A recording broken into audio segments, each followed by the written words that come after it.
there's got to be some sort of mistake here. And when daddy gets there, daddy will fix this. Because in the end, what I believed is that daddy is supposed to protect, provide, and resolve issues. And when I got there, I found that indeed my little Bella was paralyzed. God. And when the nurses weren't looking, I'd squeeze her toes as hard as I could, move, and they wouldn't. And then once again, I found myself in complete impotence. And I came to learn that as difficult as that is, and it seems, and it is, her life was an extraordinary gift. LeBron James and Dwayne Wade of the Miami Heat learned of her passing, and it went viral. They was on their sneakers, It was right? on their sneakers, on their shoes. And from there, a series of events began to unfold that we would have never been able to conceive. That feeling of being out of control as a parent, where you can't affect an outcome for your child and you want to. I don't know how you do that in a hospital setting where your child is paralyzed. Well, I think it's in moments of extraordinary tragedy and chaos that we find strength, or we're given strength that we didn't know we had. Welcome to Straight to Why, where we uncover the why behind the people, companies, and ideas transforming our world. Today, we're recording in Miami with Raymond Rodriguez-Torres, an accomplished executive, best-selling author, award-winning TEDx speaker, and importantly, father of Bella, the inspiration behind the Live Like Bella Cancer Foundation, which Raymond founded and chairs. Raymond, thank you for joining us on Straight to Why for a conversation about pediatric cancer, grief, faith, and giving back. It's a pleasure to be here. Thanks for having me. Well, I told you at the outset, and this remains the case, I'm not sure how I will make it through this episode without crying. So I say that to the listeners as well. Your story is incredible on many dimensions. So let's get right into it. Bella is your daughter, and she died from pediatric cancer after a long struggle. For those who are not as familiar with Bella's story, would you kindly share it? Of course. So in 2002, my wife and I were a young couple, and we were as excited as would be anyone to be welcoming our first child in the world. And I'm the baby of my family, so as the baby of my family, I planned my life many years in advance. I knew for certain the year that I would get married, and we did. I knew for certain the year that we would have children, and I did. And I knew without equivocation that the woman that I would fall in love with and marry would be Cuban, Catholic, submissive, and a great cook. Oh, please, that did not happen. And that's the first time I learned that, God has a sense of humor. But the woman that I fell in love with, and I'm still very much in love with, was an American Jewish woman who does not speak Spanish, is tough as nails, and cannot make a bowl of cereal without instruction. And yet my wife, Shauna, has been a great blessing in my life and in the life of many. And in 2002, we were ecstatic to be welcoming our first child, a little girl, which we named Bella. And Bella's delivery was complicated. My wife was in labor for more than 13 hours, and Bella suffered subsequently low oxygen to her brain, which would reveal itself in developmental delays that we would see later in her life. But outside of that, she was physically healthy and happy. And we were in a situation where it was tough to have a child with developmental delays, especially her early childhood was problematic for all of us. Bella couldn't communicate and articulate and verbalize things like other children. She had difficulty with her comprehension. And so while she wasn't officially on the spectrum of autism, she was diagnosed with something called global developmental delays. What that meant for us as a family, and for Bella mostly, is in her young life, her early childhood, she was marginalized and she was made fun of, and she didn't understand the rules to certain games. And we knew what it was like to be made fun of and not be invited to certain birthday parties or play dates with other families. We had instances, unfortunately, when we would go out to dinner and Bella was young in a high chair. And because she couldn't speak, she would moan and make noises. And we, on occasion, had people come up to our table and tell us, "Your child is disturbing our meal. Oh, God. You guys need to learn how to be better parents." In fact, at the time, we had no other recourse because it was so painful and so challenging. We made these little business cards that said, "We're sorry to disturb you. Our child is on the spectrum of autism." And she wasn't. But she was in a situation where that's all that we could come up with. And so rather than getting into a physical altercation when something so shocking would happen to us, we would hand the card.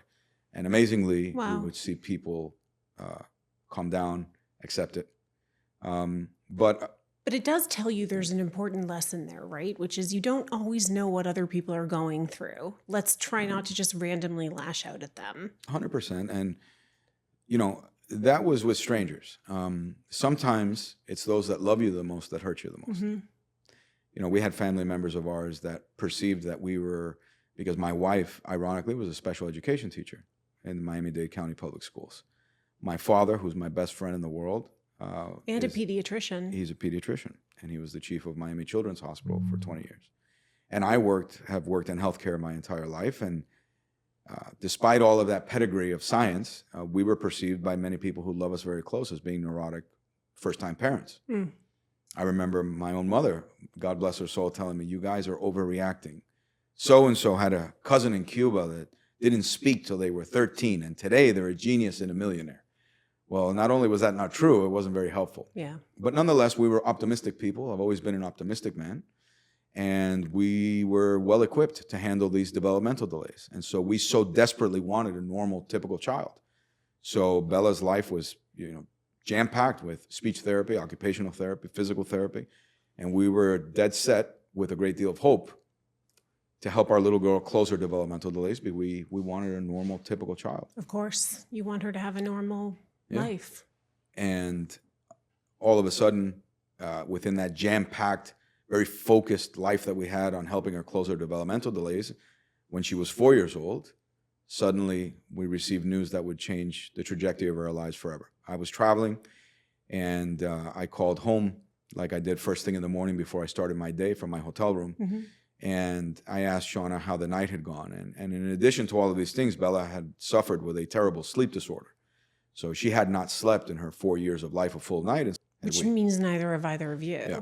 And this morning was different, though. I could sense a tremble and a fear in my wife's voice unlike at any time. And she told me that throughout the evening, Bella kept getting up from this little Cinderella princess table that we had in the kitchen. She kept walking towards that. She kept getting up out of bed and going there in discomfort. And she kept falling to the floor and slipping. Oh, God. And by morning, she was completely paralyzed from the waist down. And so again, in trying to be optimistic, I told her, "Honey, I'm sure this is nothing serious. Perhaps it's some sort of virus that's temporarily entered her spinal fluid." And of course, the next question was, "Have you called my dad, my best friend?" And she had, and they were on their way immediately to the hospital. I left the meeting I was at, made my way to the airport. I was in Orlando, Florida, so I wasn't too far away from home. You were close. That's good. But my dilemma in the moment was that I was going to get on a standby flight. And so when I got to the counter at the airport, I pleaded with the very nice people behind the counter, "Please don't make me wait here. If there is no chance that I can get on this standby flight, I will rent a car and drive the 3.5, 4 hours to Miami. Of course. When my daughter is being moved to intensive care." And they were very kind, and they asked me to sit in a chair just for a moment. And I learned a few things that day. I learned that Orlando is actually the busiest airport in the state of Florida, not Miami. And it's frequented primarily by children visiting Walt Disney World. And as I sat there as a supposed strong father, I felt weaker and more impotent than I have at any moment in my life. As I sat there waiting my fate to see if I could get on this, I received a call from my father that they had done a lumbar puncture on Bella, which is the insertion of a very large needle in her spine, and that the fluid had come back for a disease called Guillain-Barré syndrome, which is known to cause paralysis from the lower extremities, moves upward to the lungs, freezes the respiratory tract, and so these patients either die because they cannot breathe or have to be intubated. And here I am sitting in a chair in an airport. And I began sobbing and crying unconsolably, unlike at any other point in my life. And the impotence was overwhelming, and the feeling of being alone was incredible. And I remember children walking by me, getting ready to go to Disney World, the happiest place on earth, pointing at me, asking their parents, "Mommy, what's wrong with that poor man?" And thankfully, I was able to get on that flight, and I went straight home, and I landed in Miami, went straight to the hospital. And on that flight, I was in disbelief, because I said, this cannot be happening, that my daughter is suddenly paralyzed overnight. When I get there, I'm going to fix this. There's got to be some sort of mistake here. And when Daddy gets there, Daddy will fix this. Because in the end, what I believed is that Daddy is supposed to protect, provide, and resolve issues. And when I got there, I found that indeed my little Bella was paralyzed. God. And when the nurses weren't looking, I'd squeeze her toes as hard as I could, move, and they wouldn't. And then once again, I found myself in complete impotence. That feeling of being out of control as a parent, where you can't affect an outcome for your child and you want to, is challenging when it comes to schoolwork. I don't know how you do that in a hospital setting where your child is paralyzed. Well, I think it's in moments of extraordinary tragedy and chaos that we find strength, or we're given strength that we didn't know we had. And to that point, when Bella was originally misdiagnosed with Guillain-Barré syndrome, the good news was that there was a 5-day experimental treatment that had shown promise in these type of patients. And that it was known that if you treated a patient as aggressively and as early as the onset of paralysis, eventually the patient would break paralysis. But the potential for side effects is such that the first 2 doses have to be given in the intensive care unit. Okay. Great irony, in 1968, my father founded the first pediatric intensive care unit in Brooklyn, New York. Wow. And now I found myself as a parent of a child in a PICU in Miami. And one of the things that's very unique about pediatric intensive care units, of which I pray that you nor any of your listeners ever have to spend the night there, is that everything is glass. And the purpose of that is that they work in teams where they are observing each other's patients. And if a patient crashes, all of them converge to stabilize the patient. And that night that I was with my daughter there, paralyzed, for the first time I looked up. And as I looked around me, I saw 2 children die that night right before me. God. And then when I beheld my reality, I said, God, for the first time I looked up and I said, why me? And of course, that question came without answer that night. But thankfully, Bella was able to withstand the first 2 doses. And after that, we went to a regular hospital room to complete the next 3 days. And on the 4th day, we were now starting to prepare for the fact that on day 5, the treatment was going to end and we were going to be going home. And once again, in great optimism, I told my wife, honey, on day 5, this treatment's going to work. Those legs are going to start moving and we're going to walk out of this hospital. And on the 4th day, her neurologist said, hey, listen, eventually Bella's going to have to learn to walk again. So it might be a good idea, use of time while we're here in the hospital, to go down to the physical therapy gym so she can become accustomed to the people that she's going to be eventually working with and the environment that she'll be in. And up until this point, through these days, Bella had been in an electric hospital bed. So we presume that the paralysis was from the waist down only. But the very moment we arrived at the physical therapy gym, that we put her on those very thick blue mats, everyone immediately was shocked to see that the paralysis had come much higher than we expected. Oh, God. She had no abdominal muscles whatsoever. She would fall flat on her face, and she was pulling herself with her little arms all the while looking at me, Daddy, help. Daddy, help. And Daddy, once again, was impotent to do absolutely anything. And so my optimism changed to coming to the reality that we were going to be going home on day 5, but we were going to be going home in a wheelchair. And life was going to be very different. And so I actually called my neighbor, who was a very handy guy, and I asked him to start making ramps for Bella's wheelchair for when we came home. You were thinking ahead, that far ahead in that moment? I had to. It's all I could control. Right. And on the 5th day that we were preparing to go home, my wife Shauna slept there that night with Bella. I stayed at home with our younger daughter, Raina. I got to the hospital about 8:30, and Bella was already unconscious under anesthesia going through the MRI, because when they're that young, you have to sedate them so that they don't move in the machine. Yep. And I sat down in the bright, colorful chairs of the waiting room of the children's hospital, as you could imagine, next to my wife and my father. And after about 3 minutes, I was paged over a loudspeaker to go sign some waivers in radiology. And this had become customary during the course of this week. And I got up from my chair and I started walking towards the hallway. And I noticed that my father, my best friend, gets up and starts walking with me. And when we turned the corner of a wall that we were out of my wife Shauna's line of sight, my father grabbed me by the shoulders and he was crying. And I had never seen my father cry in my life before. And he said, I have something to tell you, but I don't know how to tell you this. She does not have Guillain-Barré, what we thought. She has cancer. She has an enormous tumor around her spine, and that's why she's paralyzed. How did your dad know? My father already knew the results of the MRI because the person conducting the MRI was one of his residents. I see. And so he staged that with the receptionist to be able to pull me away to speak to me alone. Wow. And of course, the next question was, how do we tell Shauna? How do we tell my wife this news? And I said, Dad, what do we do? And he said, there's a neurosurgeon waiting to operate her right now. We need to grab Shauna and we need to go up there so you can meet with him. We're keeping her under anesthesia. She's got to go straight to surgery. We need to get a piece of this to find out what type of cancer it is. And immediately I remember the 2 doors of the radiology suite opening, and I saw the chief of oncology, I saw the chief of radiology, chief of surgery. These are people that I've known my whole life, not because I was a sick child, but because they were colleagues and friends of my father. That's right. And we immediately ran to go see Shauna, delivered the news, which, once again, in moments of chaos, you find strength you didn't know you had. And we ran up and we saw the surgeon waiting for us, and he showed us the scan, and he showed us how the tumor had encompassed her spine, was crushing the vertebrae discs. And he explained that he would be going in through her back. And I said, "Doctor, will she ever walk again?" And he said, "Raymond, I'm sorry, but as careful as I'm going to be, I'm going to damage this spinal cord even more so. I will not be able to remove the entire tumor. This is just to get a piece of it. It's too involved." And I said, "Will she live?" And he said, "Well, this will help." And off to surgery he went. That's not the best. I mean, obviously you wanted to hear something else. It's a lot to take in 72 hours or less. Yeah. And immediately, because of who my father was within the hospital, I was able to be in areas that most parents don't get to be in. So as the surgeon was cutting Bella open and cutting pieces of the cancer that paralyzed her, I was in the resection room, in the laboratory, seeing pieces of this monster being taken out of her body. Wow. And I saw with my own eyes what invaded her.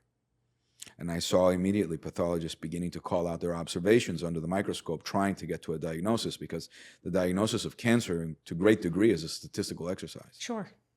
And they called out round blue cells, and the other confirmed and concurred. And we came down to the point that it could be lymphoma or something called rhabdomyosarcoma, which is far more aggressive, far less treatable, and not survivable. And so that tissue was sent off with those observations for final confirmation. In the meantime, mass amounts of our family members started arriving, as you can imagine. You try to cope as best you can. Bella's now in recovery. And eventually, at the end of that week, she also had something called a PET scan, which is a scan to see if there's cancer in other parts of the body. And Bella happened to have tumors in her spine, her jaw, her shoulder, her rib, her hip, her knee, her foot, her left hand, and her brain. Wow. And at the end of that week, I sat with the chief of oncology, who, as lovingly as he could, told me the reality that we faced. Your daughter is paralyzed and will never walk again. She is being diagnosed with stage 4, group 4, alveolar rhabdomyosarcoma. The worst possible diagnosis. The worst possible prognostic setting possible. Her survival is not expected. Her life expectancy is a matter of weeks to months. And I can assure you, Amanda, that there is nothing, as a parent, that can prepare you for words such as those. No. You begin to feel in that moment a sense of injustice that's indescribable. I remember looking up and asking God, why me? Once again, I found myself in a scenario. How can this be happening? How could it be possible? What did we do to deserve this? And all of those questions come without answer in that moment. What was amazing was that a little girl that was made fun of, a little girl who was marginalized, who could barely speak, now was facing the threat of death, had become paralyzed, would end up showing me lessons of faith and strength that would surpass anything I could have ever imagined or begun to conceive. When you talk about Bella, I think Shauna, your wife, is the one who came up with the term live like Bella, or hashtag live like Bella. Yeah. Tell me the impetus behind that. Why was she motivated to do that? And what does it mean to live like Bella? So from this moment that Bella began chemotherapy, fast forward, she didn't live a few weeks or a few months. She battled valiantly for 6 years. It's incredible. And what was once such a challenge in her life, which was her developmental delays and her speech delays and everything else, later became a hidden blessing, because Bella could never fully comprehend the severity of her illness. And so she was joyful, she was fearless, and amazingly, she cared more for others than she cared for herself. You see, Bella had difficulty making friends with other children outside of the hospital. Her friends in her 10 years of life while she was here were the other children battling cancer. So fast forward 6 years from this moment that Bella is first diagnosed, she has now been in remission for long periods of time. By miracle, she regained the ability to walk, run, and jump. And she had to battle her disease 6 times after 6 relapses. And Wow. on that final relapse, we found ourselves in Houston, Texas at MD Anderson Cancer Center. And Bella underwent an 18-hour surgery to remove all of the disease that had suddenly taken over all of her abdomen and chest cavity.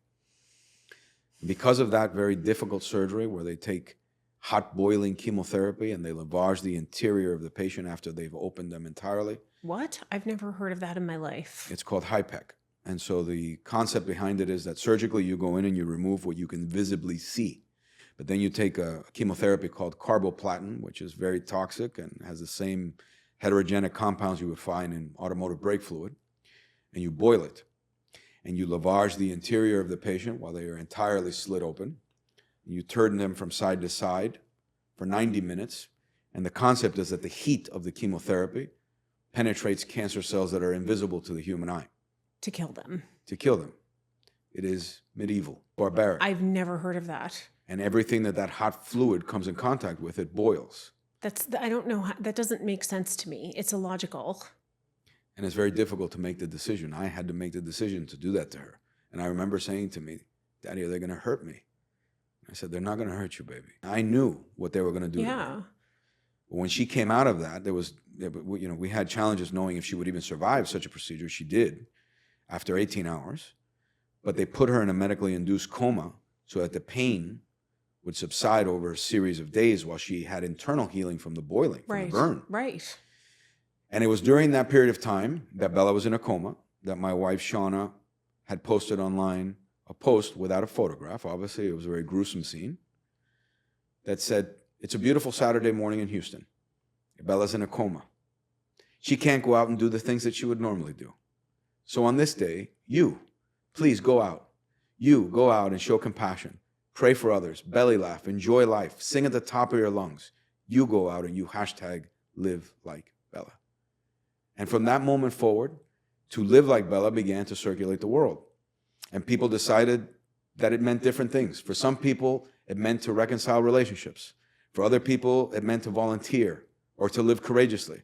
For other people, it was kind of like YOLO. I'm going to have an extra slice of cake. I'm going to live like Bella. But it started circulating until shortly after that, on May 28th, 2013, her battle ended. And Bella took her last breath in my arms. And it was a series of events that to a great degree are a blur, but very profound. I am a member of a club that I would never want anyone to be a part of. I held my little girl in her first breath and in her last. And I came to learn that as difficult as that is, and it seems, and it is, her life was an extraordinary gift. And on the night that Bella went to heaven, LeBron James and Dwayne Wade of the Miami Heat learned of her passing and wrote #LiveLikeBella during the Eastern Conference NBA Finals. And it went viral. It was on their sneakers, It was on their sneakers, on their shoes. And the world saw it. I remember putting on SportsCenter the night after Bella passed away, and LeBron James was talking about Bella. And it circulated the world. And the week after that, President Obama was in Miami, and we were given the opportunity to meet with him to talk about Bella and to talk about the need to fight childhood cancer and to change the dynamics that exist, as that it's the #1 disease killer of children. And from there, a series of events began to unfold that we would have never been able to conceive. And sitting at our dining room table, Shauna, our younger daughter Raina, and I then decided as a family that we were going to live like Bella.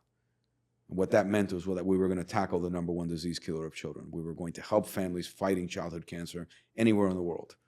We would fund research. We would help them pay for ancillary expenses while they were going through it. And should their child die of cancer, we would pay for the headstones, the burials, and the funerals. And I had the privilege of giving the eulogy at my own daughter's funeral. And I said something in that moment in faith that was as true in that moment as it is today. And that was that when you read in the obituaries that Bella Rodriguez-Torres died, don't believe it.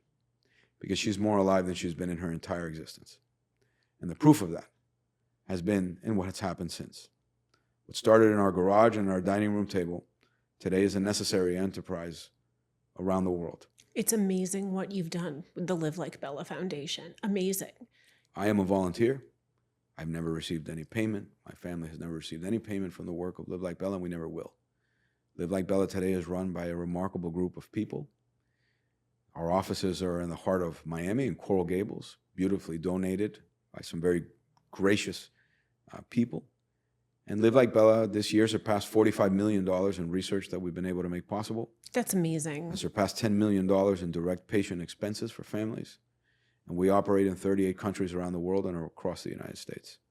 Phenomenal. I mean, there's so many questions that any person who hears this really tragic and yet somehow a tragic event that you turned into hope and faith and courage and change and contribution. You morphed it into something positive. Most people don't have the strength to do that. And when I ask you how you had the strength to do it, your response is you just get it because you have to, because it's what you need to do in the moment.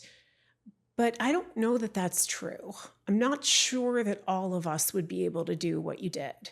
And so I want to better understand what that reserve was inside of you that led you to sit around the table and say, okay, we lost our baby, but now we're going to convert this into something that's positive for the world, where we're going to try to battle cancer.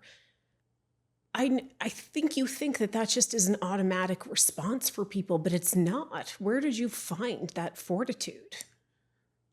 Well, we had a good teacher. She was 3'9". She packed quite a punch.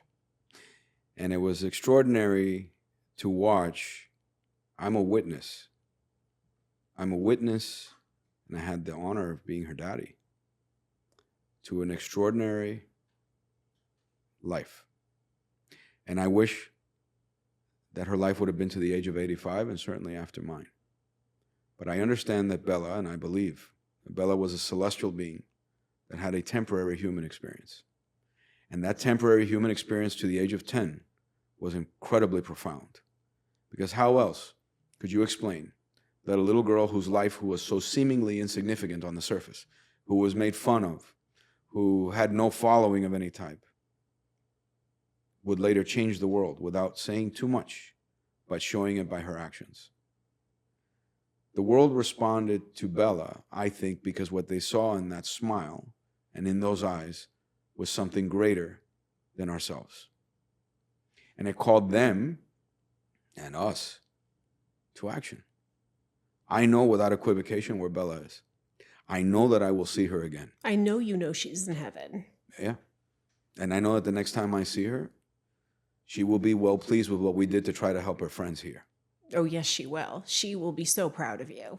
Can we talk for a moment about some of the struggles that you faced in actually getting an accurate diagnosis for her? Because I think for parents who are listening and anyone who has children who hears this will wonder, are there signs that I should look for? Are there clues that I should be paying attention to intervene with my child?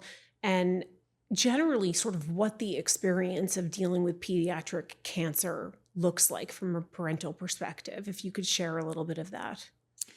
Well, I received this question quite a bit. How would you have known otherwise?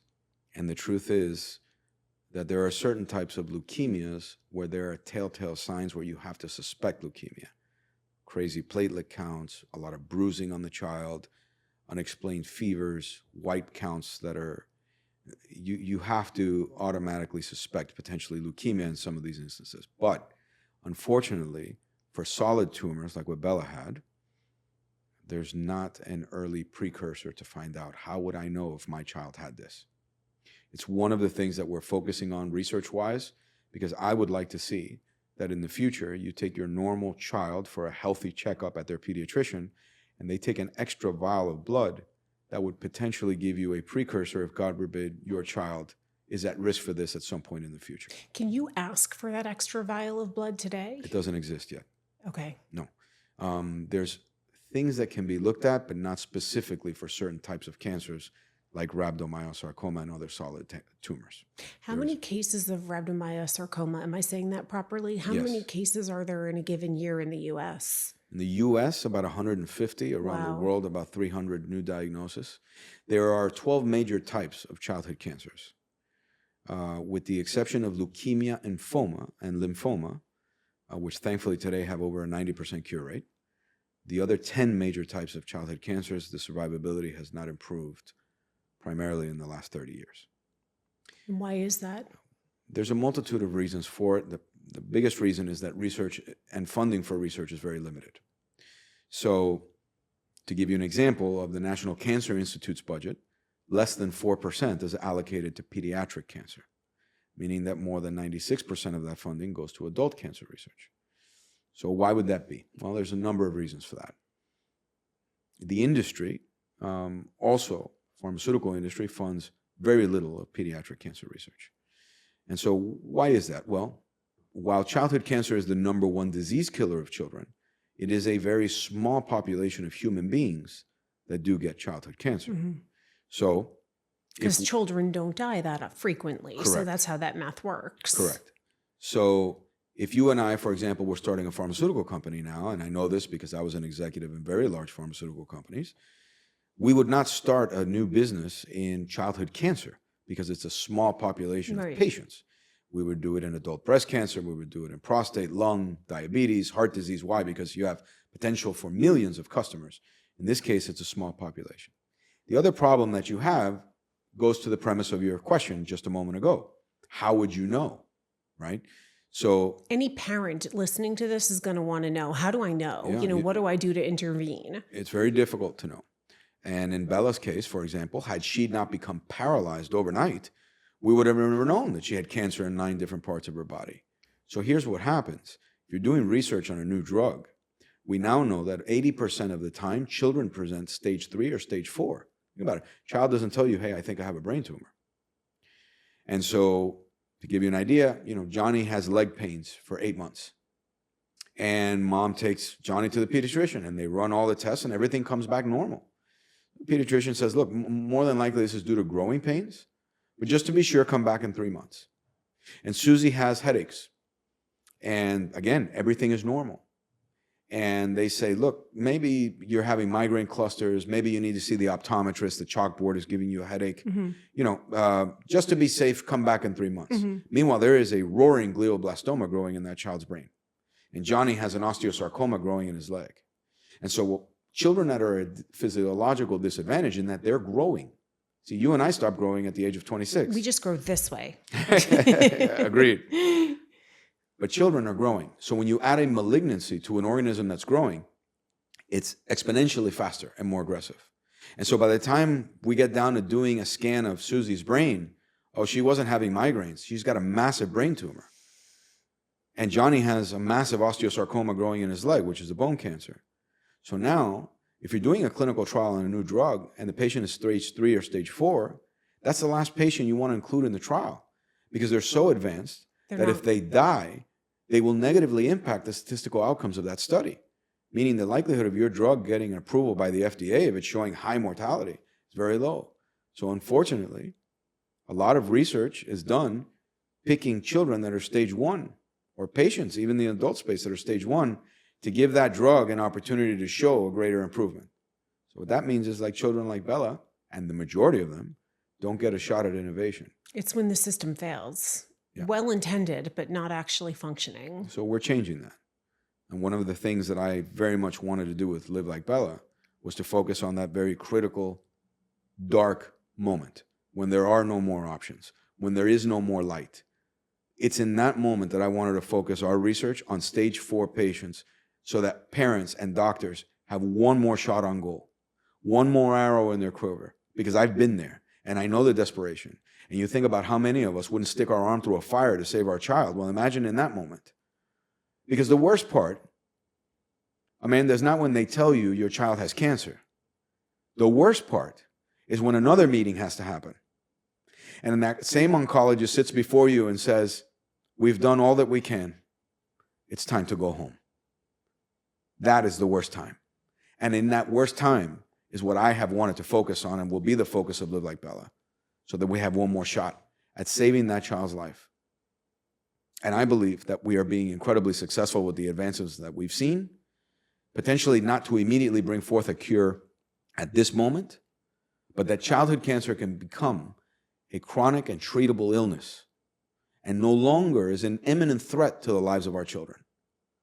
Because if I could have Bella here and have her under treatment, I would do it every day and would- twice on Sunday. You would give everything to do that. We all would. When you think about Bella, and by the way, the work of the foundation is just phenomenal. And these issues that you highlight of where the research falls down, I think is really important for all of us to kind of keep in mind as we go through our lives and as we think about what we do and how we support different organizations. Sometimes it's good to ask a second question, like, where is my capital going if I'm giving you a donation and it's pediatric cancer? Is my capital going to stage 1 research only? And I think it helps us think about some of those questions a little differently, which is good to know. So I think it's informative. So thank you for that. But I do want to take a second to focus in on faith, because one of the things that I hear loudly and clearly from you, whether you say it directly or indirectly, is that you're sure Bella's in heaven, you know you'll see her, and you often refer to miracles. You did once in our conversation so far, you referred to a miracle. I'd love to understand what role faith has played in the Live Like Bella Foundation and in Bella and her life. So I started off by telling you that I was always a very optimistic person. Which I'm not, so I admire that in others.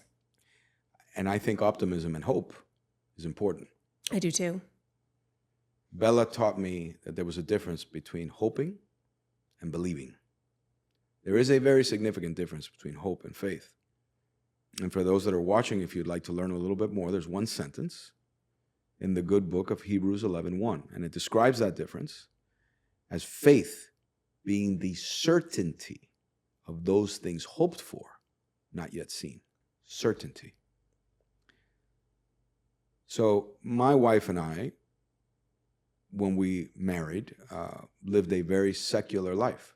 I was raised Catholic, and I had a beautiful pedigree since elementary school, high school, and later I actually got my master's degree, ironically, in nonprofit leadership, because God knew what he was preparing for me for. I didn't. I mean, I think that's pretty incredible. In Oklahoma. And despite that pedigree, I married a woman who socially identified as being Jewish, but really didn't practice any faith whatsoever. And we lived a secular life, and I think we were good, charitable people with as much as we could be as parents early in our lives. And yet when this tragedy comes, there was nothing to grab onto. You could be as nice as you want, but we're in a situation where nothing known on this earth could have helped us. And I knew that. You know, another thing that's great irony is that I worked in oncology. I worked for some of the largest, I worked at the moment for the largest bio-oncology company in the world when Bella was diagnosed. Well, the amazing thing, and part of why I like to have this conversation, is you're a scientist who has faith. And that's not common. It's actually somewhat uncommon. I wouldn't say it's completely uncommon, but it's a little bit uncommon. And I think how you got to that point of faith is fascinating.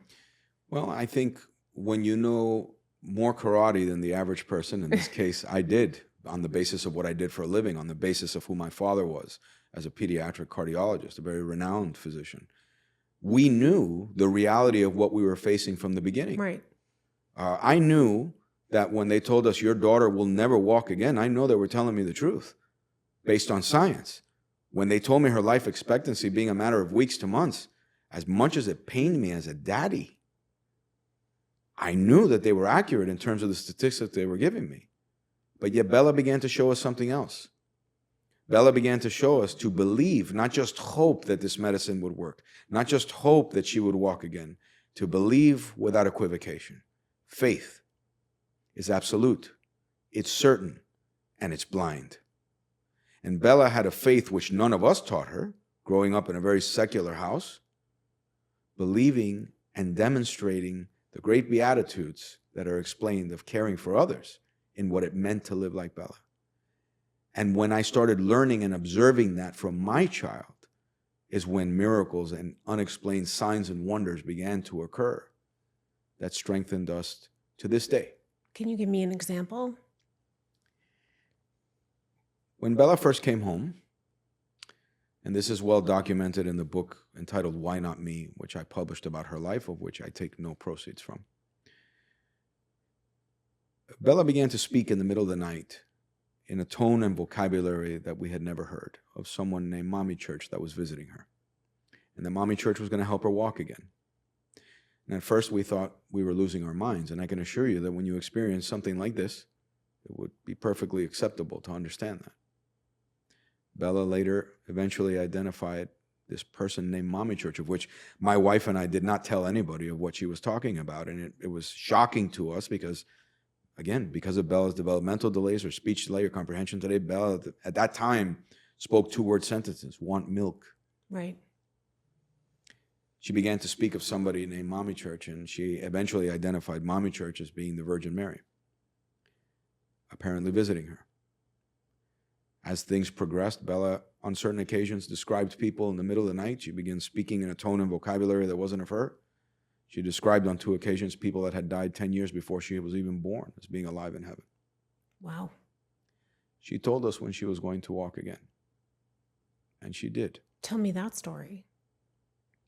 She awoke in the middle of the night and told us when they take the pictures, the boo-boos will be gone. Mommy Church will help me walk again. She had a scan the following day, and we had not told anybody what was going on in our house. The doctors didn't even want to do the scan because she was clinically well, outside of losing all of her hair, her eyebrows, and all of the effects of chemo. Incredibly, Bella never vomited, didn't have nausea that you typically see with this horrible chemotherapy.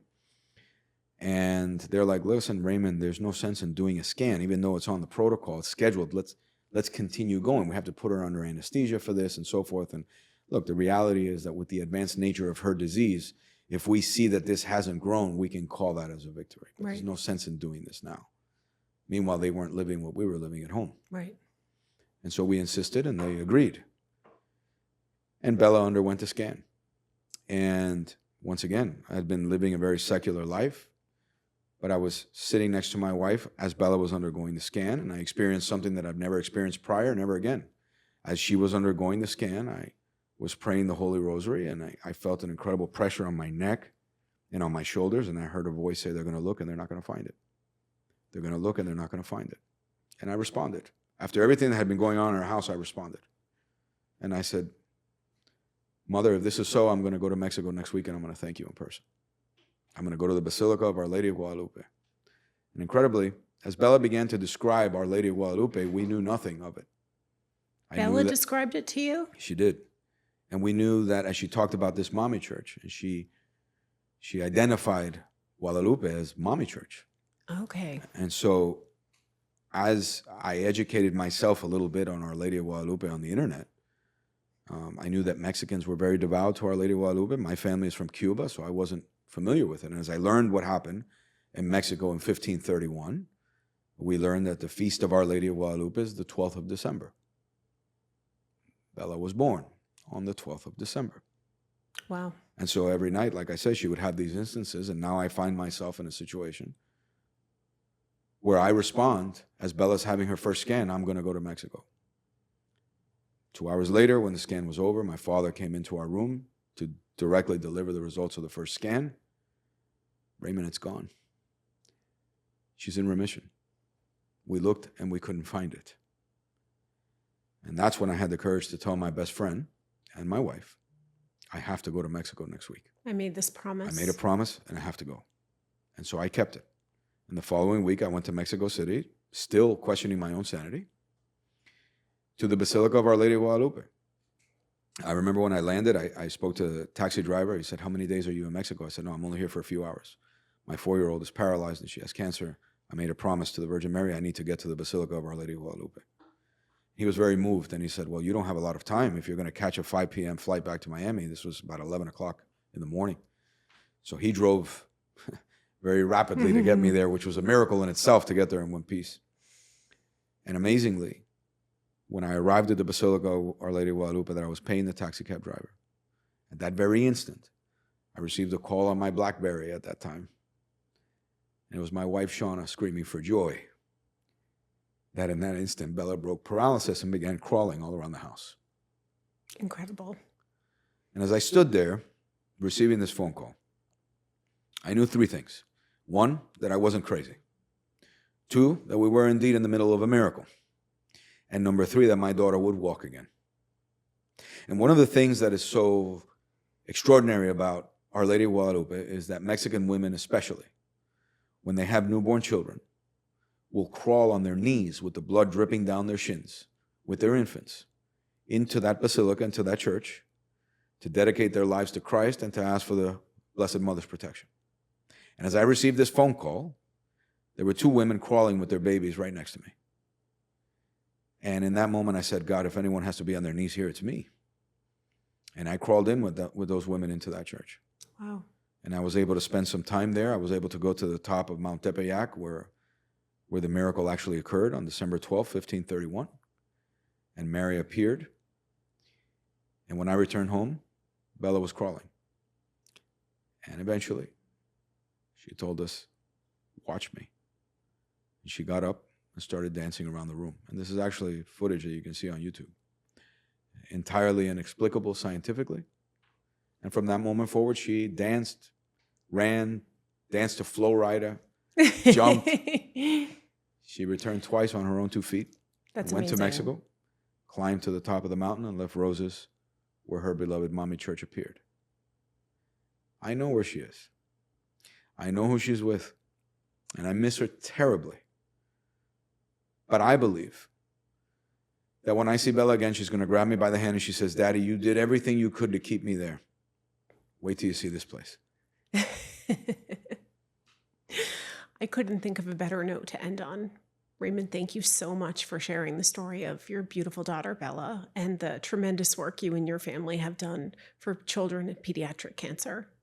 It's a pleasure. I hope this inspires your listeners to live like Bella, to serve others. It's certainly inspiring me. Oh, thank you for having me. Thank you.